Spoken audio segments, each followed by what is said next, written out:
Get alive and leave the flame behind. And I can't think without you, without you. I never see you happy. You always treat me badly. You say you're always tired, and you're mad. Why don't you get alive and leave the flame behind?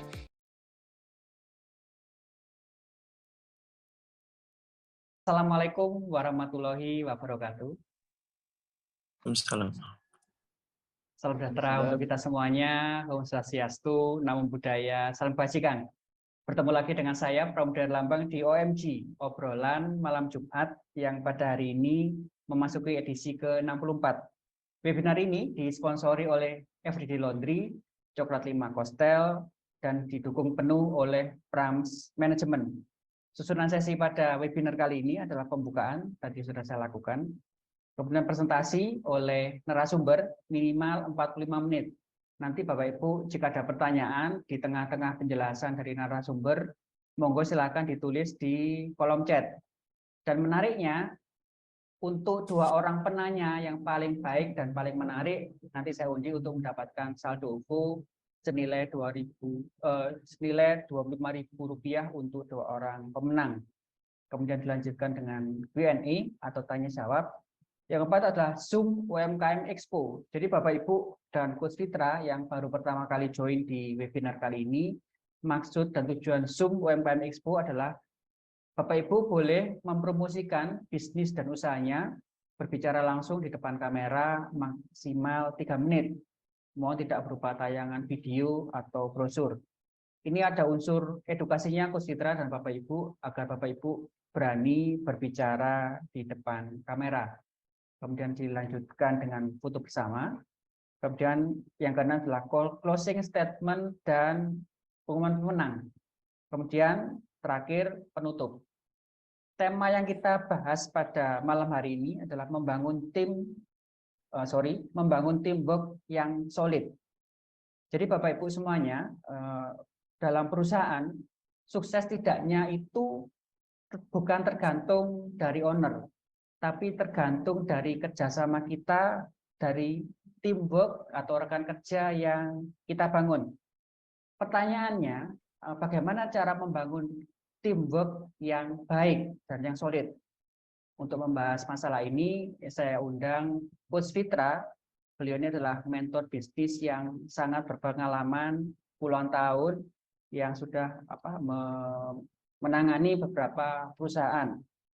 Tanpa berpanjang kata lagi, kita sambut narasumber terfavorit di Indonesia, Coach Fitra. Silakan, Coach. Baik, Assalamualaikum warahmatullahi wabarakatuh. Selamat malam teman-teman semuanya. Perkenalkan, saya Fitra Jaya Saleh. Senang sekali malam hari ini diberikan kesempatan untuk bisa sharing, berbagi, berdiskusi dengan semuanya. Dan malam hari ini kita bicara tentang teamwork. Saya doakan mudah-mudahan teman-teman semuanya malam hari ini bisa mengikuti sharing dengan baik ya, dan bisa mendapatkan insight dari sharing kita pada malam hari ini. Saya membagikan slide PowerPoint yang nanti saya minta tolong oleh panitia untuk di-sharing, dibagikan. Ya. Oke, maaf. Teman-teman semuanya, sebuah bisnis tentu saja hanya akan bisa bagus kalau berisi tim-tim yang bagus. Tim yang bagus berarti isinya adalah orang-orang yang punya kemauan, punya attitude, dan juga punya kemampuan. Jadi ada 3 syarat yang harus dimiliki oleh sebuah tim yang bagus, yaitu skill yang baik, knowledge atau pemahaman dan juga motivasi yang baik, dan yang terakhir ketiga adalah attitude atau karakter yang baik. Jadi sebuah perusahaan akan berkembang kalau diisi oleh anggota-anggota atau orang-orang yang punya SKA ya, skill, knowledge, dan attitude yang baik. Nah, bagaimana cara membangun membangun tim? Nah, saya bisa ditampilkan slide-nya, kita lihat. Jadi bagi Bapak Ibu yang belum punya karyawan, yang pertama buat yang belum punya karyawan, yang mau nggak mau harus punya keberanian, mentalitas, keberanian yang cukup untuk memiliki karyawan atau memiliki tim. Nah, ini dibesarkan Kelihatan ya? slide-nya. Nah, coba kita lihat satu persatu. Kita mulai dari slide yang pertama. Ini saya bikin slide para membuat karyawan jadi termotivasi, jadi semangat, dan jadi baik. Next. Nah, sebelum kita membuat karyawan jadi termotivasi, jadi bagus, ayo kita pahami terlebih dahulu yuk, apa sih yang membuat penyebab kenapa karyawan tidak produktif.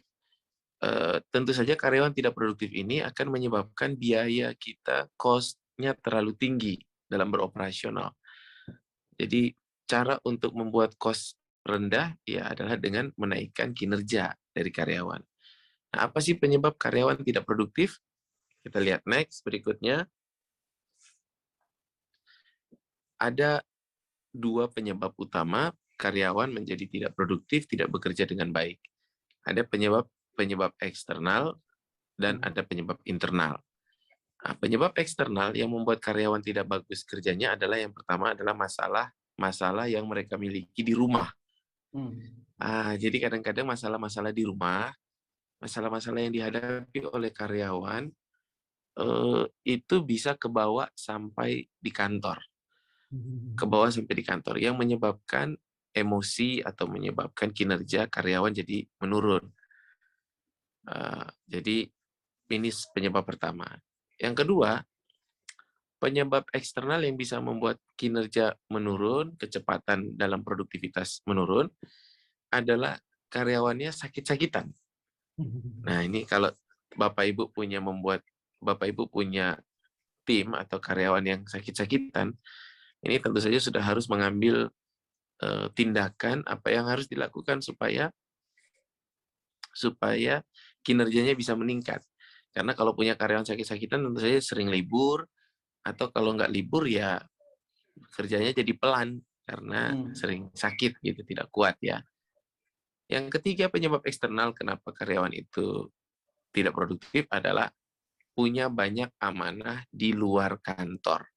Jadi dia punya banyak sekali jabatan atau punya banyak pekerjaan, ikut komunitas, atau dia megang mungkin kayak komunitas A, komunitas B di luar kantor. Sehingga dia sering izin atau sering terlambat pekerjaannya karena mengerjakan pekerjaan-pekerjaan yang menjadi amanahnya di luar kantor. Mungkin ketua komunitas apa, sekretaris di mana, gitu. Atau di RT, di RW. Nah, ini kadang-kadang juga menjadi kontradiktif, jadi masalah. Dan yang keempat, yang membuat karyawan itu tidak produktif adalah karena jarak kantor dan rumah itu jauh. Maka biasanya kalau diwawancara, sebelum kita menerima karyawan, kita wawancara, kita perlu bertanya, berapa jarak rumah ke kantor. Jadi kalau saya biasanya memilih yang jaraknya tidak lebih dari 45 menit. Jadi kalau karyawannya jaraknya terlalu jauh dari rumah ke kantor, misalnya jaraknya sampai 1 jam atau 1,5 jam dari rumah untuk ke kantor, wah ini pasti bermasalah. Jadi kalau kita cari, kalau bisa, terus ada juga permasalahan-permasalahan internal yang membuat karyawan itu menjadi tidak produktif. Nah, apa saja permasalahan internal? Yang pertama adalah karyawan menjadi tidak produktif karena suasana kantor yang kurang kondusif. Suasana kantor yang kurang kondusif itu disebabkan satu, mungkin ruangan yang tidak kondusif, panas misalnya, atau ada teman kerja yang toksik misalnya, atau jadi kita perlu untuk mendesain ruang kerja yang baik, menyelesaikan permasalahan konflik antar karyawan agar itu jadi kondusif. Nah, yang kedua, karyawan tidak produktif karena tim tidak harmonis. Tim tidak harmonis itu artinya bahwa timnya tidak solid, ada konflik, ada permasalahan-permasalahan antar karyawan yang tidak terselesaikan. Ada kebencian, iri, dengki di antara karyawan. Nah, ini harus hadir, leader harus hadir untuk menyelesaikan ini. Yang ketiga adalah karena job desk-nya tidak jelas. Job description-nya tidak apa namanya ya, tidak jelas atau berganti-ganti atau berubah-ubah. Ini membuat orang jadi harus menyesuaikan diri terus-menerus. Ya. Yang keempat, fasilitas kerja kurang. Jadi untuk bekerja misalnya karena laptopnya kurang support, atau karena kursinya nggak ada, mejanya nggak ada, atau HP-nya mungkin nggak bisa dipakai untuk kerja, atau printernya rusak-rusak. Nah, itu masalah yang akan membuat kinerja akan menjadi kurang, dan itu faktor internal. Dan yang terakhir, faktor internal itu banyak interupsi, banyak gangguan. Mungkin anaknya owner sering masuk ke ruangan, lari-lari, atau ada tamu yang datang ke situ, atau apa yang karyawan yang suka main TikTok, erupsi kan gitu ya, atau yang suka ngobrol, suka gosip. Nah, itu jadi masalah yang disebabkan oleh internal yang membuat kinerja karyawan menjadi rendah. Nah, terus apa yang harus kita lakukan? Kita lihat naik berikutnya, next. Ini. Jadi akhirnya tim menjadi tidak semangat. Tim menjadi tidak semangat. Karena apa? Karena tidak akrab antar tim. Terus tim menjadi tidak semangat juga bisa jadi karena tidak ada apresiasi. Nah, maka teman-teman semuanya untuk menyemangati perlu adanya program healing atau program jalan-jalan atau program makan-makan, sehingga ada keakraban di antara tim. Ya, perlu juga memberikan apresiasi, misalnya membuat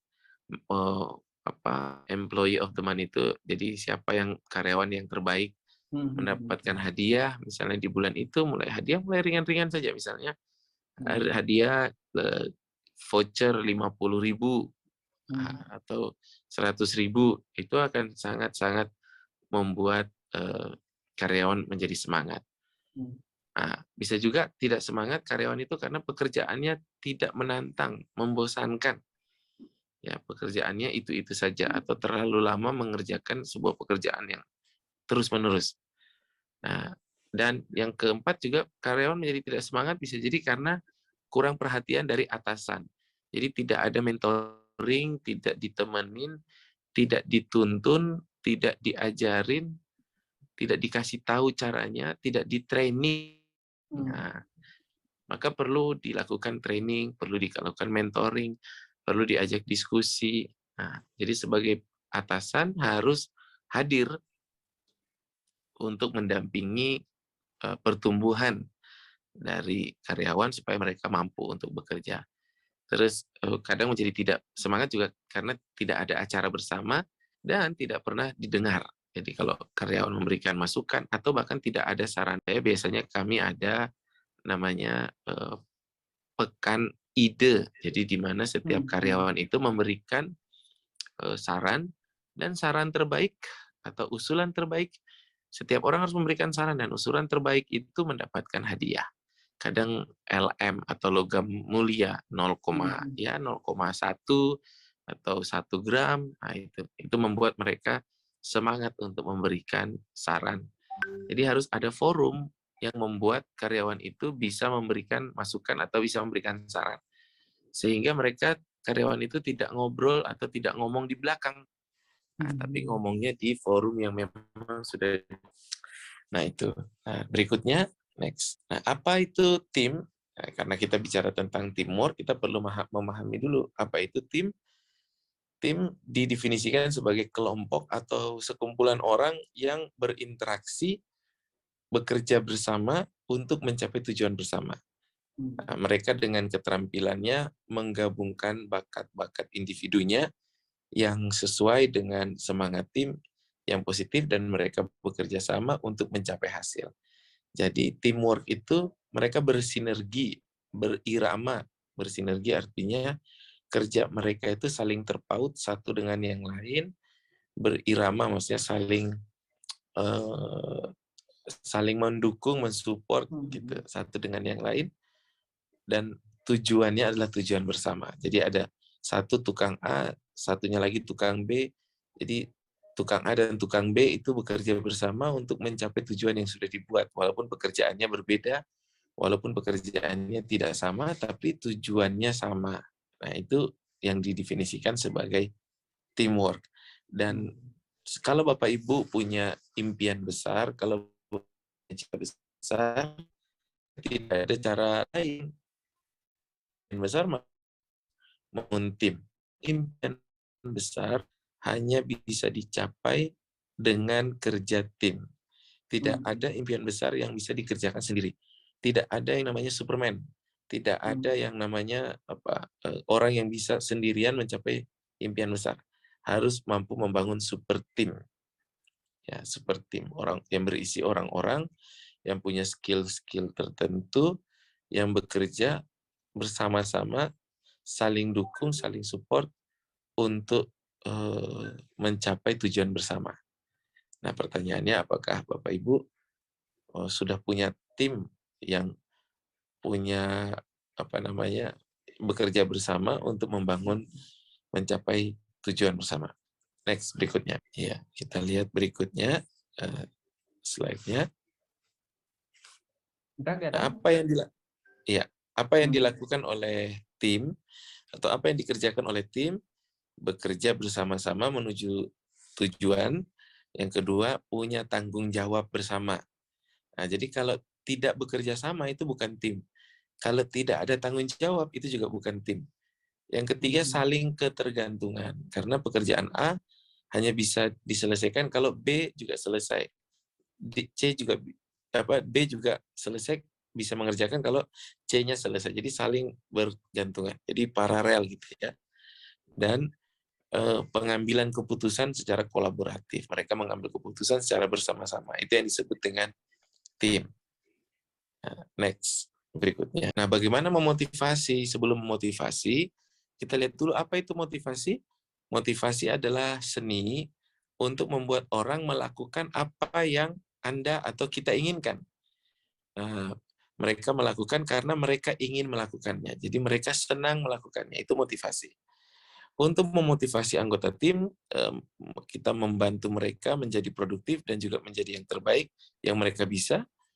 Biarkan mereka tahu apa yang mereka perlu lakukan. Jadi harus tahu mereka apa yang harus mereka lakukan. Berarti harus ada job deskripsinya. Lakukan investasi di dalamnya dan bantu mereka tumbuh. Jadi maksudnya kita buat job desk-nya lalu kita bantu mereka untuk bisa kita bantu mereka agar mereka bisa melakukan job desk-nya. Tentu saja kita perlu melatih, tentu saja kita perlu mengajarkan, tentu saja kita perlu mendampingi mereka. Jadi nggak bisa tuh kalau teman-teman membangun teamwork, lalu punya orang, punya tim, lalu hanya dibiarkan saja, tidak diajarkan, tidak dilatih, tidak dibina, lalu berharap mudah-mudahan mereka bisa dengan sendirinya, itu nggak mungkin. Jadi harus ditemenin, harus dituntun. Nah, berapa lama kita harus menuntun? Nah, jadi kalau ditanya berapa lama, sebenarnya itu tidak ada batasan. Karena kita mentoring orang itu untuk menciptakan orang jadi pemimpin, menciptakan orang jadi hebat itu, pekerjaan pemimpin perusahaan atau pekerjaan leader itu mentoring selamanya. Mentoring terus-menerus. Nah, tapi dalam 3 bulan itu kita sudah mulai seharusnya bisa melihat progres. Kalau di mentoring atau ditungguin atau dituntun, tapi nggak bisa-bisa juga dalam 3 bulan. Nah, padahal sudah di training terus-menerus, ya maka bisa jadi nanti bisa kita masuk ke konseling atau bahkan bisa jadi di-cut karena nggak mampu untuk bertumbuh. Nah, gitu. Tapi kita harus mendampingi. Banyak UKM yang berharap punya persepsi cari karyawan yang sudah bisa semua tanpa ditungguin, tanpa dituntun, tanpa diajarin, berharap karyawan langsung bisa semua. Itu nggak bisa. Nah, maka harus di training, ya. Next, berikutnya, ini faktor-faktor yang menghambat hubungan kerja yang baik. Hubungan kerja yang baik itu bisa terhambat karena apa? Nah, saat karyawan yang tidak memahami tentang job desk-nya dan tanggung jawab dirinya dan juga orang lain. Jadi kadang-kadang itu jadi terhambat hubungan kerjasama karena tidak memahami tanggung jawab dan juga pekerjaan dia dan juga orang lain.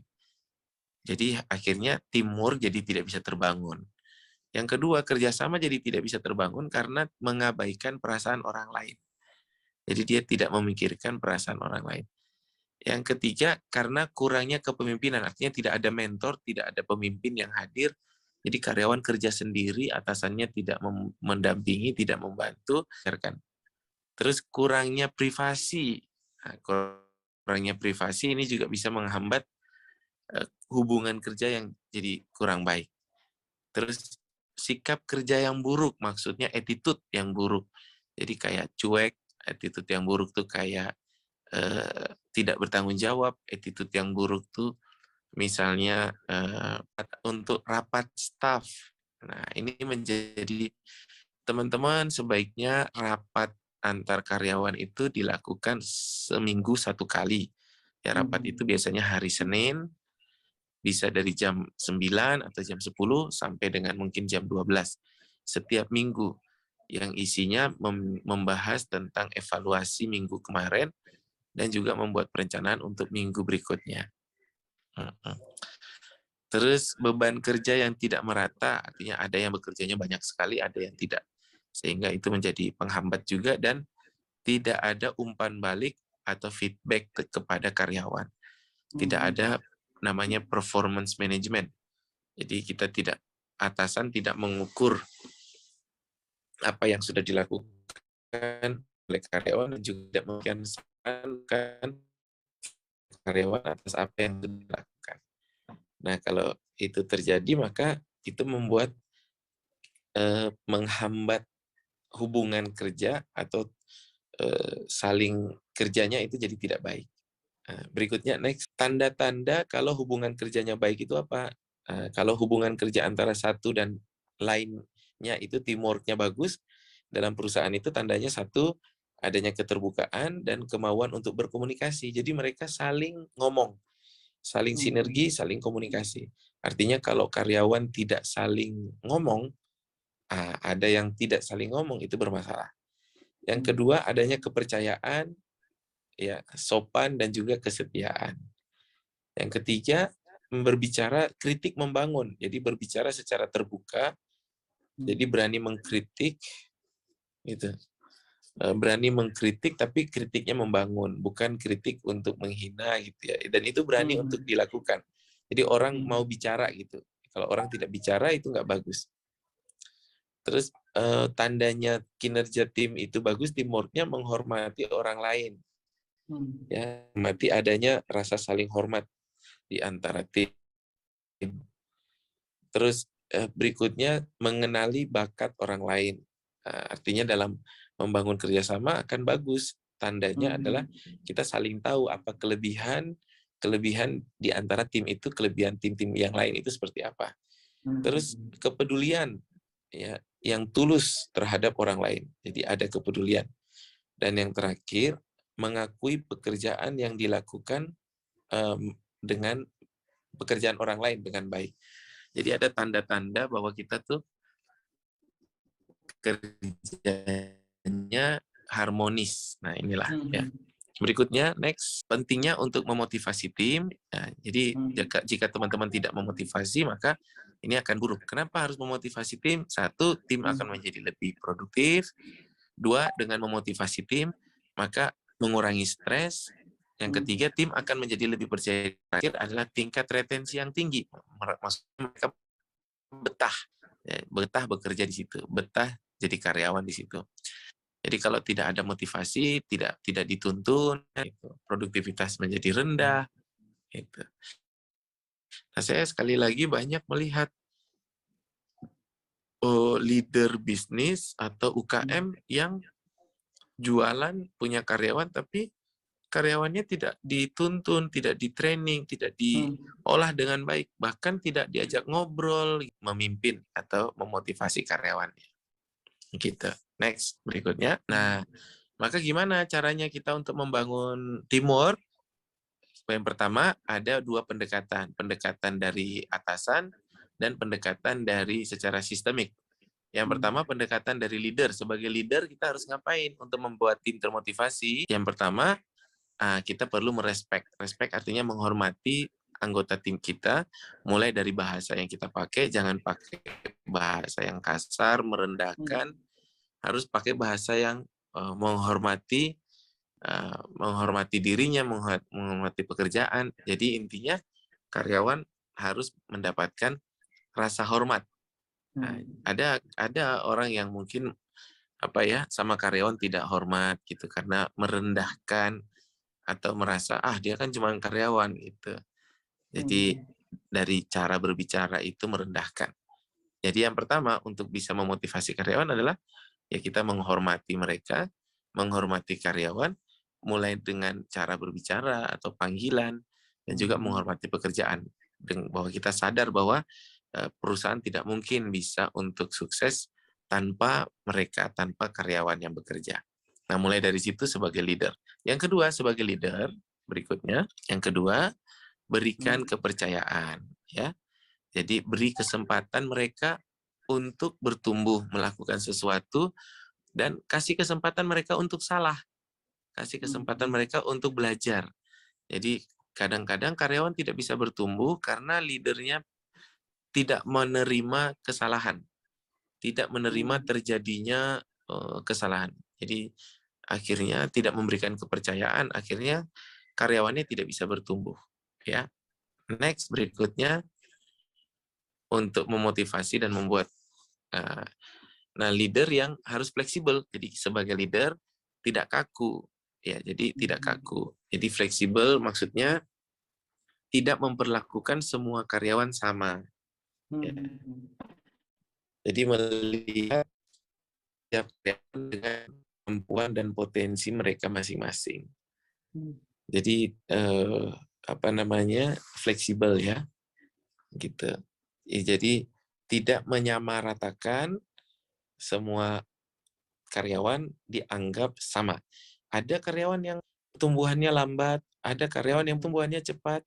Nah, sebagai leader dia perlu memahami mana yang lambat, mana yang cepat, gitu ya. Dan dia memperlakukan mereka sesuai dengan kemampuan mereka, sehingga setiap orang akan bertumbuh dengan sendirinya karena merasa bahwa tidak disamakan atau tidak dipaksa, begitu. Next, yang keempat, kalau bisa ngajak makan bersama. Ya. Makan bersama. Jadi agendakan mungkin 2 minggu sekali untuk makan bersama. Bisa makan di kantor, jadi beli dari luar makan. Bisa juga makan keluar gitu. Jadi bareng-bareng keluar lalu makan bersama gitu. Nomor 5 untuk membangun karyawan, memberikan penghargaan untuk yang berhasil. Memberikan penghargaan untuk yang bisa mencapai target. Ya, jadi setiap bulan mungkin ada penghargaan untuk karyawan yang berhasil mencapai target. Lalu diumumkan atau disampaikan kepada semua orang ucapan selamat kepada karyawan ini agar dia gitu diakui kerja keras. Tim positif ini bukannya atas prestasi yang bagus dan juga yang nggak bagus. Maksudnya begini di nomor 6 ini. Karyawan itu dia akan betah kalau dia dikasih feedback atau dikasih umpan balik atas apa yang sudah dia kerjakan. Jadi kita perlu kalau dia kerjanya lalu diarahkan cara kerjanya itu yang begini, harusnya yang begitu. Nah, terus kalau dia kerjanya benar juga perlu kita kasih apresiasi, kita kasih pujian. Nah, jadi tidak tiba-tiba karyawan jelek terus tiba-tiba dimarahin, apalagi tiba-tiba langsung dikeluarkan. Nah, jangan. Tapi kalau ada karyawan yang melakukan kesalahan atau karyawan yang tidak achieve, maka lakukan konseling. Jadi diajak dia ngobrol, berikan feedback. Kamu harusnya kerjanya begini, kamu kekurangannya di sini. Nah, gitu. Ya, jadi itu kadang leader itu nggak hadir ya untuk memberikan feedback itu. Ya. Berikutnya nomor 7, memberikan teladan, memberikan contoh yang baik. Jadi seorang leader itu tidak boleh cacat etika, tidak boleh cacat moral. Dia harus menjadi teladan bagi karyawan-karyawannya. Artinya ketika dia berbicara tentang semangat, maka dia harusnya jadi orang yang paling semangat gitu. Kalau dia bicara tentang kedisiplinan, maka dia yang harus paling disiplin. Kalau dia bicara tentang masuknya harus tepat waktu, maka dia harus jadi orang yang masuk paling tepat waktu. Jadi jangan sampai seorang leader itu mencederai mencederai moral atau mencederai etika, atau jangan sampai dia yang menjadi orang yang malah menjadi masalah gitu, menciptakan masalah begitu. Nomor 8, jadi nomor 8 memimpin untuk membangun tim, memimpin sesuai dengan kapasitas anggota timnya. Iya, jadi tidak semua anggota tim kita itu sama proses atau kecepatan belajarnya. Tidak sama anggota tim kita itu juga tidak semua anggota tim kita itu sama dalam kemampuan menyerap informasi, kemampuan bertumbuh itu tidak sama. Maka bagi yang kenceng, yang mampu untuk belajar cepat, ya kita berlari dengan mereka, tapi untuk yang tidak mampu cepat, ya kita berjalan dengan mereka. Jadi mampu memahami kapasitas dari masing-masing anggota tim dan memperlakukan mereka sesuai dengan kapasitasnya masing-masing. Nah, ini yang membuat teamwork itu terbangun dan orang menjadi senang bekerja di dalam perusahaan. Nomor 9 berikutnya. Nah, ini seorang pemimpin atau seorang business owner harus punya visi yang clear tentang perusahaan mau dibawa kemana, misalnya visi 2023 apa, dan mampu untuk menceritakan visinya, mampu untuk storytelling-kan itu visinya, mampu untuk menyampaikan, mengartikulasikan visinya kepada semua orang yang ada di dalam perusahaan, semua timnya, agar setiap orang di dalam perusahaan atau timnya itu mampu mengetahui ini perusahaan mau dibawa kemana, ini perusahaan mau dijadikan apa gitu, ini perusahaan ke depan bagus atau tidak gitu. Nah, kadang-kadang ini banyak leader yang tidak punya visi sehingga juga tidak bisa menceritakan kepada karyawan mau dibawa kemana perusahaannya. Oke, dan terakhir yang ke-10. Nah, ini berarti yang itu tadi sampai 9 aja ya. Nah, ini kalau ini adalah pendekatan yang kedua, pendekatan secara sistem. Kalau tadi pendekatan secara leader, yang ini supaya teamwork terbangun, ini pendekatan secara sistem. Yang pertama, sistemnya harus dibuat gamifikasi. Gamifikasi itu artinya jadi dibikin seperti game gitu ya. Kalau kamu bisa begini, nanti dapat begini. Kalau kamu bisa begini, dapat begini. Jadi ada aturan, kalau nanti dia menang dapat bonus, kalau dia kalah dapat punish. Nah, itu. Jadi karyawan akan senang kalau peraturan itu jelas. Banyak perusahaan yang karyawannya tidak betah karena peraturannya nggak ada. Peraturannya tidak jelas. Ya, maka harus dibuat peraturan dengan jelas, peraturan dengan clear, itu harus dibuat. Nah, yang kedua, secara sistem apa yang kita lakukan supaya karyawan betah dan karyawan kasih pekerjaan yang jelas dan spesifik. Jadi dituliskan apa job deskripsi, lalu secara spesifik, lalu disosialisasikan dan diajarkan kepada setiap orang. Jadi setiap orang itu pekerjaannya jelas, sehingga tidak ada tumpang tindih pekerjaan atau tidak ada ketidakjelasan. Nah, bagi teman-teman yang nggak punya job deskripsi yang bagus kepada karyawannya, ya maka harus mulai membuat job deskripsinya secara jelas dan spesifik. Yang ketiga, secara sistem sediakan mentor. Jadi kalau bisa setiap orang itu punya mentor, setiap orang itu punya dia belajar sama siapa. Jadi jangan sampai ada karyawan yang nggak punya mentor. Dia harus ada mentoring yang dilakukan oleh karyawan senior kepada karyawan junior atau kepada dari leader kepada anak buahnya.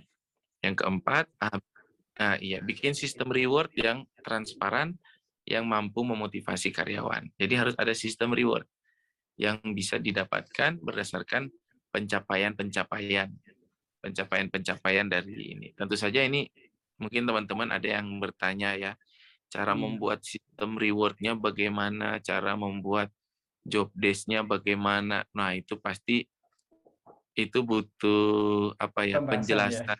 Iya, pembahasan sangat dalam detail.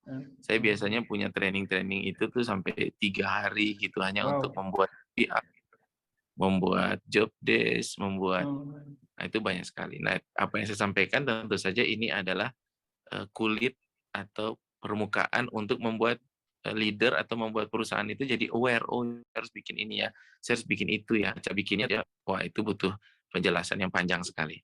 Oke, nomor 5 berikutnya ada training ya, ada pelatihan secara berkala. Setiap bulan biasanya ada training. Maka harus ada sistem training, maka perlu dibuat namanya schedule training atau rencana training.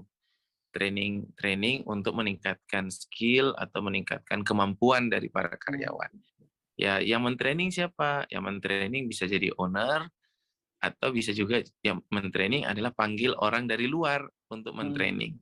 Tapi kalau tidak ada training, ya maka tentu saja kemampuan karyawan tidak akan bertumbuh. Kemampuan karyawan begitu-begitu saja dan karyawan merasa tidak betah karena tidak di training. Yang keenam, berikutnya secara sistem yang dilakukan, berikan pekerjaan sesuai dengan kompetensi. Jadi sesuaikan. Jadi orang itu kan setiap orang punya potensi dan juga punya kompetensi. Maka gali apa potensi setiap orang dan kompetensinya. Put the right man on the right place. Tempatkan orang yang tepat pada posisi yang tepat. Jadi positioning. Salah satu kesulitan atau kelemahan dalam membangun tim adalah seringkali orang tidak ditaruh di tempat yang pas sehingga potensi terbesarnya tidak bisa keluar.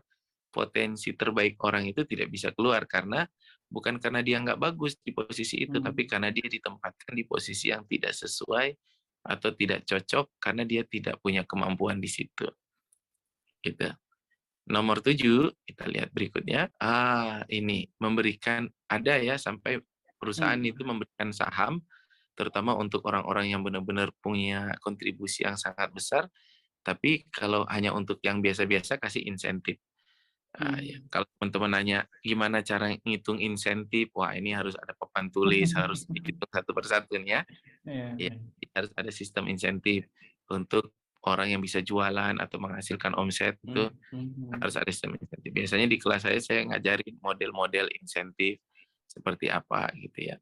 Dan itu sangat memotivasi karyawan bekerja lebih keras karena mereka bahkan kadang-kadang insentifnya sama besar dengan gajinya sehingga mereka bisa gajian itu 2 kali rasanya, bahkan lebih besar pada gajinya.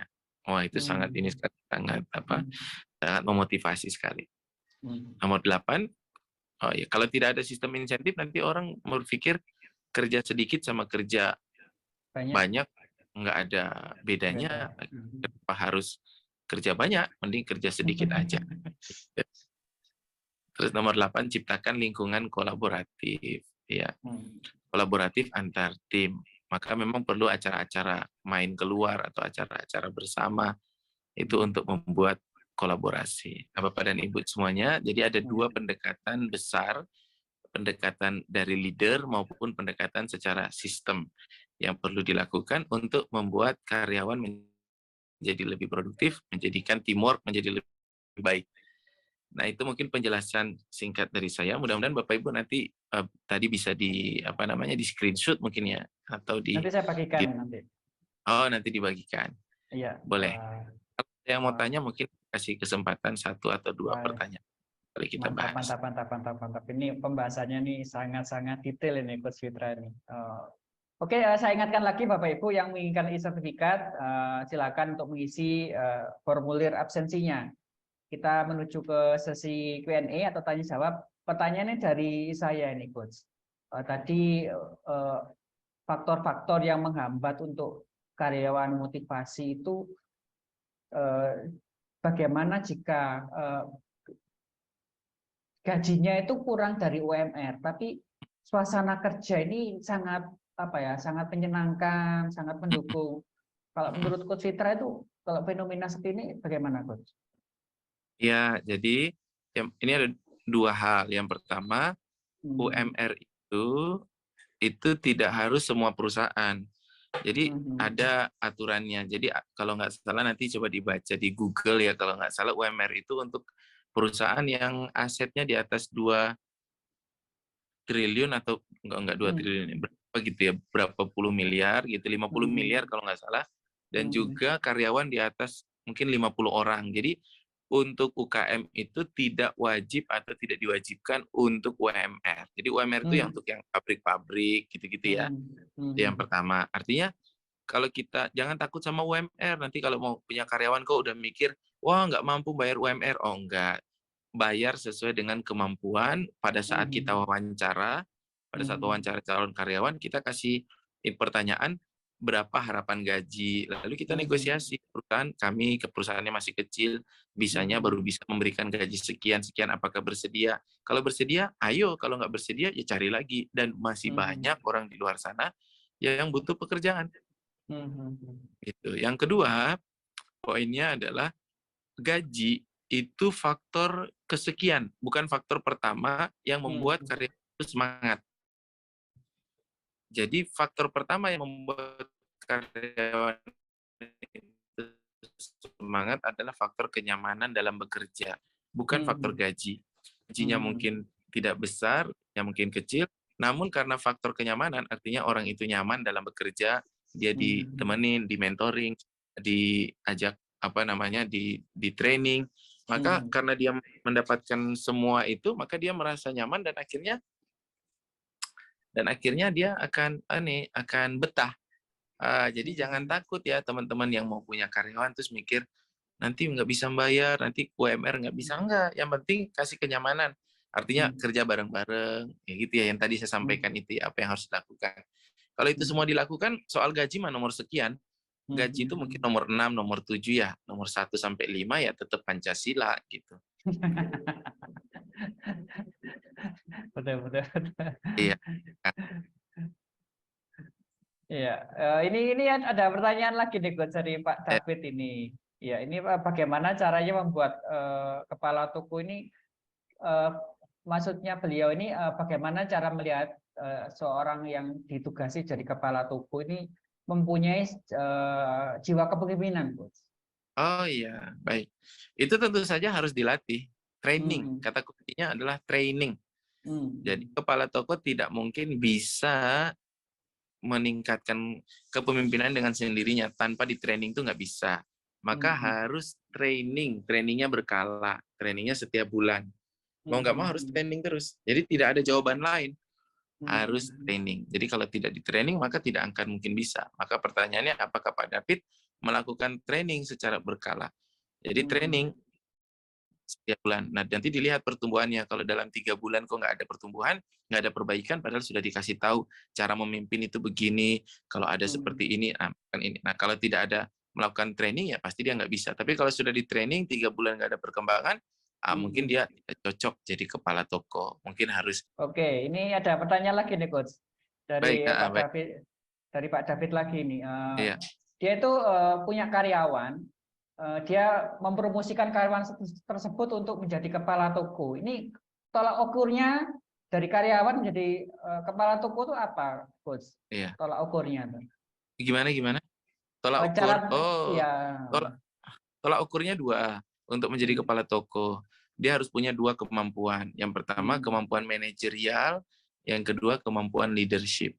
Jadi untuk mengangkat orang jadi kepala toko tidak dilihat dari lama dia bekerja, atau dia paling senior, atau dia paling duluan masuk, atau dia yang paling bagus kerja teknisnya, itu tidak.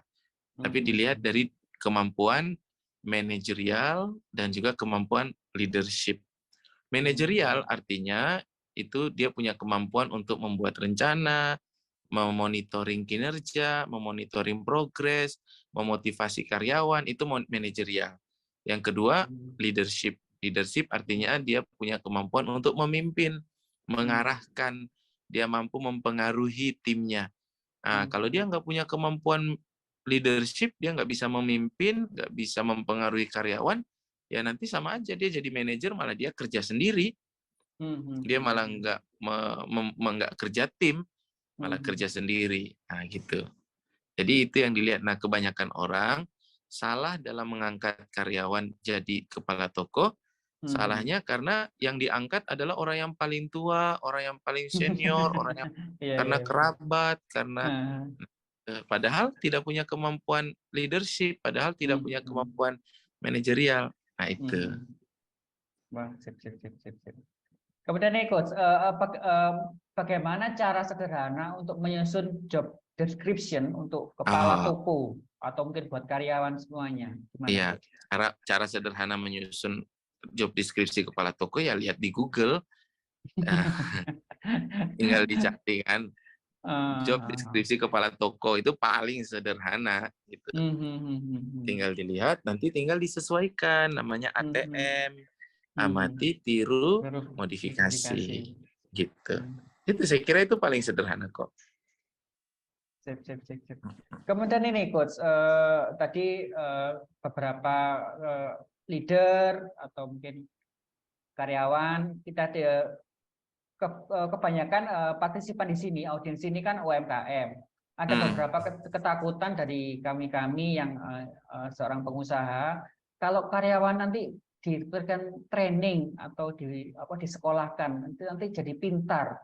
Nanti kalau keluar jadi kompetitor kita. Ini kalau menghapus keraguan seperti mana? Ya.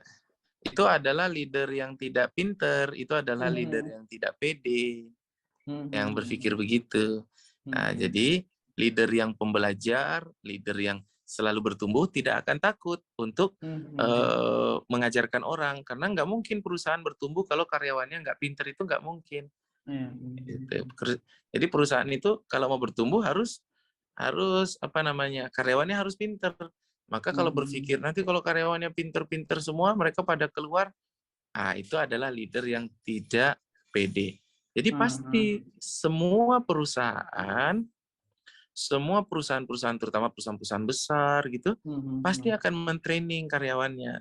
Ya, jadi kalau lihat Telkom, lihat BRI, Mandiri, itu pasti akan mentraining karyawannya, pasti gitu. Jadi kalau kita nggak mau training karyawan karena takut karyawannya pinter, pasti karyawannya jadi bodoh dan pasti perusahaannya jadi nggak bisa besar, gitu. Oke, wah mantap. Ini dari buku nih Kasana dari Madiun. Ini bagaimana caranya supaya pemimpin itu menghormati bawahannya tanpa pilih kasih, tanpa tebang pilih. Ini gimana? Jadi seorang pemimpin tuh menghormati karyawannya tuh gimana diulangnya? Bagaimana caranya kita sebagai pemimpin itu menghormati karyawan tuh sama semua, tidak tebang pilih. Ini dari buku ini dari Madiun, bagaimana caranya memimpin agar menghormati karyawan dan tidak tebang pilih terhadap karyawannya. Itu harusnya jadi sifat dasar manusia ya, kita menghormati semua orang tanpa melihat tebang pilih kan, menghormati. Artinya menggunakan, itu harusnya jadi karakter pemimpin, menghormati semua orang, menghormati anak buahnya. Tidak mungkin bisa besar tanpa karyawan. Nah, jadi kita harus menghormati karyawan dengan cara kita merasa bahwa kita membutuhkan karyawan, kita tidak akan bisa sendirian, tidak akan bisa melakukan semuanya sendirian, dan tidak akan bisa bertumbuh kalau kita melakukan sendirian. Nah, dengan begitu kan kita jadi merasa membutuhkan, atau kita jadi merasa kita akan menghormati karyawan. Begitu. Mantap. Selanjutnya ini banyak sekali pertanyaan nih Coach dari Pak Gunawan Cahyadi. Ini di banyak webinar itu banyak menggunakan istilah leader daripada manajer atau penyelia. Ini apakah ada bedanya, Coach? Beda. Kalau leader dan manajer, Kalau manajer itu fokus pada proses. Kalau leader itu fokus pada orang. Nah, yang pertama. Yang jadi kalau manajer itu bekerjanya pakai pakai akal ya, kalau pakai ilmu. Kalau leader itu pakai hati. Jadi kalau manajer itu mempengaruhi proses, kalau leader itu mempengaruhi orang. Itu beda. Nah, kalau manajer itu yang itu loh, bikin rencana, bikin form-form, itu manajerial. Tapi kalau leader itu yang mempengaruhi orang untuk menyemangati. Nah, ada orang yang jadi manajer tapi nggak punya leadership. Akhirnya dia bikin rencana mampu, memonitoring mampu, tapi nggak mampu memotivasi. Begitu pula sebaliknya, ada orang yang leader tapi nggak bisa jadi manajer. Dia mampu memotivasi, mampu mengarahkan, mempengaruhi orang, tapi nggak mampu mengukur, nggak mampu memplanning, nggak mampu memonitor gitu. Nah, untuk sebagai pemimpin kita perlu kedua-duanya, leader dan jadi manajer. Manajer belum tentu leader, manajer belum tentu mampu mempengaruhi. Begitu pula leader yang mampu mempengaruhi belum tentu manajer. Beda. Mantap. Kemudian ini ada pertanyaan lagi, Coach. Bagaimana cara menghadapi karyawan yang kurang teliti dan kurang kompeten? Apakah ada trik khusus? Iya, kalau menghadapi karyawan itu cuma 2 aja. Kalau nggak di training, di konseling. Training itu untuk yang kurang skill-nya, konseling itu untuk yang attitude-nya atau attitude-nya nggak bagus gitu. Jadi kalau dia nggak bisa, ya di training itu. Jadi kalau ditanya dia nggak teliti, ya di training. Kalau di training nggak bisa juga, konseling. Kalau nggak bisa juga, ya di pitting, di cutting ya. Ya udah. Kalau sudah di treatment nggak bisa juga, ya di cut. Termasuk Begitu. ini ya, kalau karyawan nggak jujur, terus kerjanya asal-asalan, itu juga perlu di training juga ya. Iya. Kalau itu di training, betul. Itu di training. Habis itu kalau juga belum bisa, di konseling. Konseling itu diajak ngobrol. Kayak ngobrol sama guru BK gitu ya. Nah, guru BK itu Burger King. Oh, BK. Jadi BK itu bimbingan konseling. Jadi diajak ngobrol, kok nggak bisa, kenapa, apa masalahnya gitu. Nah, kalau nggak bisa juga ya berarti di-cut. Memang nggak bisa dikembangkan. Begitu. Jadi cuma 2 kok. Karyawan nggak bisa itu cuma 2. Training, konseling, cut. Udah. Kemudian ini, Bos, ada pertanyaan, bagaimana cara menentukan ini kalau di perusahaan besar itu KPI, Key Performance Index. Wah, itu harus ikut kelas saya seharian tuh kayaknya. Kalau untuk sederhananya bagaimana? Untuk membuat rapot, nah rapot kalau gampangnya rapot kerja dari karyawan kita tuh ini kerjanya bagus atau enggak, itu cara penilaiannya gimana, Bu? Untuk yang sederhana? Ya, langkah pertama pasti harus buat job deskripsi. Setelah bikin job deskripsi, bikin namanya indikator untuk mengukur job deskripsi itu. Nah, jadi lalu dibikin bobot. Jadi ada formnya ya. Saya nggak tahu ini jelasinnya gimana enaknya. Tapi ya cara paling mudah ya. Tapi itu harus punya orang HR. Kalau nggak punya orang HR nggak akan bisa untuk melakukannya. Karena itu pekerjaannya cukup besar ya. Kalau itu dilakukan oleh owner, nanti owner nggak punya kerjaan lain jadinya. Gitu. Jadi dan biasanya itu dilakukan ya kalau karyawan sudah di atas 20 gitu baru dilakukan. Kalau karyawan yang masih sedikit mungkin fokusnya nggak di situ dulu. Itu. Cara paling sederhana mungkin beli buku tentang itu ya. Karena itu penjelasannya cukup rumit, sangat teknis soalnya. Gitu. Ya, yang pertama pasti bikin job deskripsi, dari job deskripsi itu lalu mencari indikator untuk mengukur setiap, ada namanya area kinerja utama. Area kinerja utama itu apa indikatornya, lalu dikasih bobot, lalu mulai diukur. Ini harus ada papan tulis untuk nulis-nulisnya ini, cara ngitungnya. Kurang lebih begitulah. Tapi saran saya bagi yang karyawan masih di bawah 20 ya masih, itu nggak usah fokus di situ dulu. Fokus pada training, fokus pada performa manajemennya nggak usah dilakukan dulu. Kalau karyawannya sudah banyak, baru kemudian punya bagian HR, punya bagian HR yang salah satu tugasnya adalah mengukur performa, baru itu dilakukan agar bisa memberikan feedback kepada karyawan. Begitu. Ini terakhir, ini ada pertanyaan. Kita sebagai leader atau manajer, cara mengatasi konflik di dalam teamwork itu bagaimana, Coach? Cara mengatasi konflik di dalam teamwork. Yang pertama dengarkan dari semua pihak. Yang kedua, kumpulkan bukti. Jadi gini, jangan mempercayai orang yang melaporkan. Jadi kadang-kadang ada leader yang dia langsung percaya sama salah satu pihak yang melaporkan. Jadi tidak boleh. Jadi kumpulkan bukti dari semua laporan-laporan, lalu kemudian dianalisa, kemudian dibicarakan secara grup bersama, baru diambil keputusan. Itu kalau di pengadilan selalu begitu. Jadi satu, dengarkan dari dua pihak. Dua, kumpulkan bukti-bukti dari kedua belah pihak, apa yang mereka sampaikan itu kumpulkan bukti. Bukti itu bisa rekaman, bisa video, bisa chat, bisa apapun, kumpulkan bukti untuk mengatasi konflik. Lalu yang ketiga, kumpulkan orang-orang yang berkonflik, ya. Lalu sampaikan bukti-bukti, lalu kemudian ya dihakimi di situ.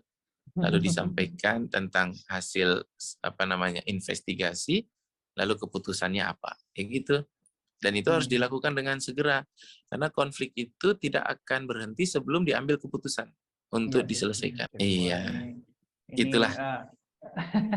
Ini penjelasannya sangat mendalam sekali. Ini karena pertanyaannya sudah habis, kita akan menuju sesi Zoom UMKM Expo. Jadi Bapak Ibu silakan monggo untuk berpromosi di sini untuk bisnis dan usahanya, silakan. Ya. Berarti saya udah nih berarti ya. Iya. Siap. Kita mudah-mudahan dengarkan, Bapak Ibu bisa bisa mendapatkan ini calon-calon pengusaha sukses yang punya tim. Nah, ini pasti. Monggo silakan Bapak Ibu yang mau berpromosi, silakan. Pak Pram, maaf mau nanya Pak. Iya, silakan Pak Gunawan. Itu di awal webinar tadi Pak narasumber lebih mementingkan skill. Dia sebut skill dulu, baru knowledge, baru attitude. Sebetulnya yang benar tuh gimana ya? Mungkin saya minta klarifikasi gitu. Kalau ada contohnya juga boleh. Terima kasih. Silakan Coach. Iya, baik. Ya, jadi namanya SA, skill, knowledge, attitude. Kalau saya sebut itu di depan bukan berarti itu yang paling utama ya. Kalau gitu saya rubah deh, jadi enggak SKA ya, saya rubah jadi KSA deh, atau K bolehlah. Jadi itu tiga-tiganya dibutuhkan. Jadi bukan berarti skill lebih dahulu. Jadi di dalam karyawan itu dibutuhkan ketiga-tiganya, tapi banyak orang yang lebih mengutamakan attitude. Jadi attitude itu number one, attitude itu yang utama. Jadi attitude itu yang paling penting ya bagi kebanyakan orang. Pun skill mungkin attitude-nya bagus, maka itu akan dipakai. Itu kayak kejujuran, semangat, antusias, inisiatif, ya positive thinking, coachable spirit. Nah, itu attitude. Dan biasanya attitude-nya yang akan didahulukan daripada skill dan juga knowledge. Gitu Pak yang tadi bertanya. Jadi kalau ditanya mana yang lebih utama, ya sebagian besar mengatakan attitude itu diutamakan di atas skill dan juga atas knowledge. Terima kasih Pak narasumber. Jadi kalau gitu di dunia pendidikan sebelum masuk dunia kerja lebih baik kita latih yang attitude dulu ya Pak ya. Saya punya teman ya, dia guru di betul. Saya punya teman itu dia guru di Australia. Dia bilang orang Indonesia itu hebat sekali, anak-anaknya itu kelas 1, kelas 2 itu sudah pada bisa membaca, matematikanya itu udah tingkat tinggi. Karena di Australia itu ternyata mereka kelas 1 bahkan TK itu kan di sini udah mulai diajarin baca ya. Kalau di sana mereka nggak ngajarin baca, nggak. Mereka dia bilang gini, kami lebih khawatir anak-anak kami itu nggak bisa ngantri dengan benar atau nggak menghargai orang lain daripada bisa membaca. Karena bisa membaca itu dia akan bisa pada waktunya, nanti pasti akan bisa. Jadi memang pendidikan terhadap attitude itu memang harus diutamakan. Makanya Jepang itu maju Ya, ya, karena ya, mereka ya, ya. attitude-nya walaupun mereka nggak punya agama atau nggak punya Tuhan ya, tapi attitude Hmm. mereka sangat baik sekali. Mereka menghormati. Contoh di Betul, betul, Jepang itu betul. gini ya, kalau kita bawa mobil, Hmm. kalau kita nyetir mobil ya Pak ya, Hmm. itu kan kalau kita berpapasan terus jalannya kecil atau ada mobil mau keluar dari jalan kan biasa ada yang ngedim ya, ngedim itu lampunya di. Nah, Iya, ngedim itu dikedip-kedipin. kan iya, ngedim itu Nah, kan kalau di Indonesia itu kan berarti gua dulu gitu ya. Gua iya, duluan. iya, Kalau betul, betul, saya betul. ngedipin orang tuh berarti saya duluan. Kalau di Nah, Jepang itu ngedim itu silahkan lewat. oh, Jadi ketika ketemu orang tuh dia ngedim. Orang mau iya, nyebrang gitu, iya. silahkan duluan. Kalau kita kan enggak, Oh, Pak. Gua duluan. iya, iya, betul, betul, betul, betul. Attitude-nya bagus sekali. Iya, Terus iya, di Jepang iya. itu kalau misalnya KL gitu misalnya contoh, kita dan KRL-nya telat dan membuat Hmm. orang jadi telat berangkat ke kantor, Hmm. itu semua petugas di KRL itu akan membungkuk ya seperti biasa itu lalu Hmm. memberikan hormat, dan itu bagi yang membutuhkan surat keterangan KRL telat supaya Hmm. misalnya nanti di kantor bisa jadi alasan dia Iya, iya, telat iya. karena KRL, itu akan diberikan suratnya. Wow. Jadi budaya ya attitude Yes, itu yes, penting, itu yes, yang yes. membuat maju. Kalau dalam perusahaan itu namanya culture atau budaya, Hmm. itu yang harus Hmm. dibangun. Hmm. Gitu Pak mungkin. Wow. Ini apa karakternya ini kuat sekali ya, Coach ya, kalau Karakter iya betul. iya, karakternya wow. Jadi ada karakter. Jepang itu bagus karakternya atau bagus culture-nya. Singapura itu bagus sistemnya. Jadi kalau Singapura itu bersih, tapi kalau orang Singapura ke luar negeri belum tentu dia sebersih itu. Ah, Karena sistemnya yang memaksa orang untuk bersih. Jadi dulu itu Singapura dibangun sama Lee Kuan Yew itu dia itu dulu kotor, Pak. Dulu iya, Singapura itu betul, betul, kotor, betul. negara kecil yang kotor, kumuh. Sekarang jadi bersih banget karena memang aturannya ketat ya untuk orang buang sampah sembarangan Iya, gitu. didenda Itu katanya. Saya mau didenda tanya betul. boleh nggak Coach atau Iya, Prof. silakan, silakan. Nah. Kan saya kan punya beberapa toko ya, Hmm. tapi kita lebih cenderungnya online Coach gitu loh. Kalau briefing online sama onsite lebih efektif yang mana Coach? Iya. Kira-kira Jadi gimana? kalau untuk toko kan ada leader Pak ya. Leader di toko Pak. Ya ada. Leader Bapak itu leader kan ada tuh, harus ada Pak ya. Setiap toko harus ada leadernya. Iya. Nah, leadernya itu kalau bisa Pak dipanggil tiap pekan ke kantor, ke rumah atau ke kantor, ke office. Kita Ya, jauh-jauh jadi Coach. misalnya tiap Senin atau dia harus hadir di situ, Briefingnya dia harus online. rapat. Kalau misalnya memungkinkan. Tokonya toko online atau toko offline? Tokonya offline. Tokonya offline, jadi tokonya ada offline. Di Majalengka. Tokonya offline, jadi kita ada toko-toko di Majalengka dan itu segala macam. Kalau saya ada di Bandung gitu loh, jadi kita nggak ada kantor yang yang standby, jadi kita online gitu. Iya, kalau bisa pertemuan tiap pekan harus ada fisiknya Pak. Kalau pertemuan tiap pekan bisa dilakukan tiap pekan. Kalau nggak bisa fisik tiap pekan maka tiap bulan. Kalau nggak bisa juga minimal tiap 3 bulan lah. Kalau nggak bisa juga tiap 6 bulan. Kalau nggak bisa juga ya sudah Pak. Karena sebaiknya itu dikunjungi ya Coach kalau begitu ya. Iya, memang kalau dikunjungi itu pekerjaan biasanya ada namanya supervisor atau pengawas yang kerjaannya mengunjungi. Jadi jangan sampai ini Pak, jangan sampai lepas kendali Pak. Nanti Bapak bisa kena tipu, kena bohong karena Bapak nggak tahu kan kondisi sesungguhnya itu Pak ya. Jadi peran leader harus.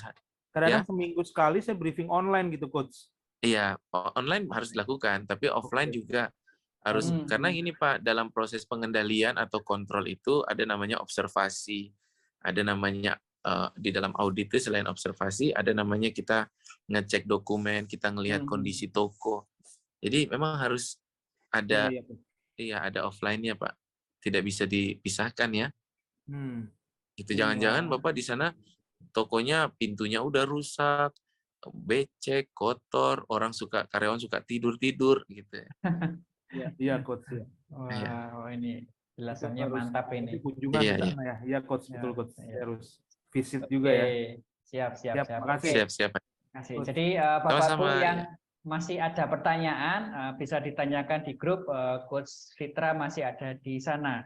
karena Baik, waktunya sudah terlalu malam. Oke, Iya. Coach, closing Baik. statement-nya, Coach. Closing statement. Saya doakanlah mudah-mudahan teman-teman semuanya sukses ya. Saya doakan mudah-mudahan teman-teman semua bisa membangun tim dengan baik, menjadi leader yang terbaik untuk tim-timnya. Uang miliaran hanya bisa datang kepada perusahaan yang punya tim-tim yang bagus. Kalau nggak mampu membangun tim, berarti kita nggak akan mampu untuk mendapatkan uang-uang besar. Begitu. Oke, terima kasih. Saya kira Dan itu ya. demikian Bapak Ibu, webinar kali ini. Mohon maaf jika ada salah-salah kata. Terima kasih Coach Fitra. Coach Fitranya mana ini? Kok udah hilang? Waduh, sudah live ini. Jadi ya, sampai ketemu lagi di webinar minggu depan di Kamis mendatang dengan tema-tema yang menarik lainnya. Mohon maaf jika ada salah-salah kata. Saya akhiri. Wassalamualaikum warahmatullahi wabarakatuh.